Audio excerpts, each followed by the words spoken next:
აუტისტურ სპექტრზე მყოფი პირებისთვის ყოველდღიური სოციალური ინტერაქცია, ემოციების ამოცნობა და სენსორული თვითრეგულაცია ხშირად დიდ გამოწვევას წარმოადგენს, რაც გარემოსთან ამ ადამიანების ადაპტაციას ართულებს.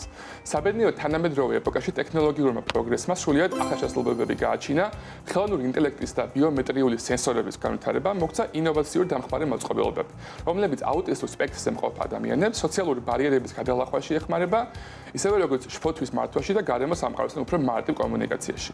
დღეს ამ ინოვაციურ მიღწევებზე დაგვესაუბრება არსენსების სკოლაზე, ცოტა უცნაურ ფორმატში გვერდზე მიზის, მაგრამ არსენ ვიცით, ეს ძალიან საინტერესო სიახლით ხარ რომ გითხრა რა არის ეს? სიახლეებით. ლევან, ბოლო წლებში ამ მიმართულებით ტექნოლოგიები საკმაოდ სწრაფად განვითარდა და ერთ-ერთი ასეთი შთამბეჭდავი ინოვაცია არის ხელოვნური ინტელექტზე დაფუძნებული smart სათვალეები. მარტივად რომ ავხსნათ, ეს smart სათვალეები ჩვენს მაგივრად წაიკითხავს ადამიანის სახის მიმიკებს.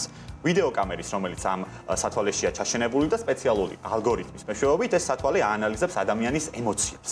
უფრო მარტივად რომ ავხსნათ, ეს სათვალეები არის ემოციების მთარგმნელი. მოგეხსენება აუტისტურ სპექტრზე მყოფ ადამიანებს უჭირთ ემოციების აღქმა, სოციალური ნიშნების გაგება და ეს სათვალე აკეთებს ასეთ რამეს, რომ აანალიზებს ადამიანის სახის ემოციას, კითხულობს მას, იქნება ეს გაბრაზება, წყენა, რა ვიცი, ნებისმიერი სხვა ემოცია და აუტისტურ სპექტრზე მყოფ ადამიანს აწვდის ამ ემოციის შესახებ მინიშნებას. და ამ მინიშნებას ლევან აწვდის სათვალის ეკრანზე სპეციალური სმაილის გამოტანით. მაგალითად, თუ ამოიკითხავს ალგორითმი, რომ შენ იცინი, ან რამე გიხარია, აუტისტურ სპექტრზე მყოფი ადამიანი სათვალის ეკრანზე მიიღებს სიცილის სმაილს და ამით დაადგენს და განსაზღვრავს იმას, რომ თქვათ, შენ ამ ემოციას გამოხატავ, რაც მნიშვნელოვანია ამ ადამიანებისთვის სოციალური ბარიერების და კომუნიკაციების ბარიერების გათვალისწინებით. ძალიან საინტერესო კიდევ ერთხელ ხო, იმიტომ რომ ვიცით, რომ აუტისტურ სპექტრზე მყოფ პირებისთვის აი სენსორული რეგულაცია დიდი პრობლემა.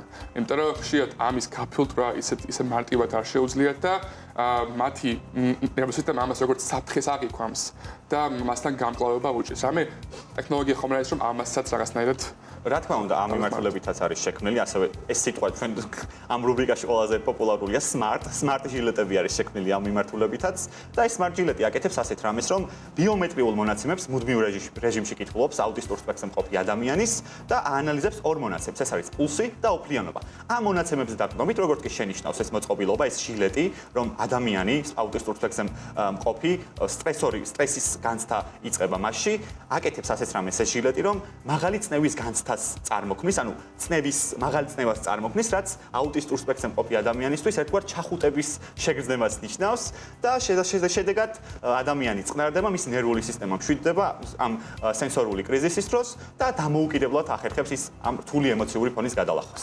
ვაუ, ძალიან საინტერესო კიდევ ერთხელ.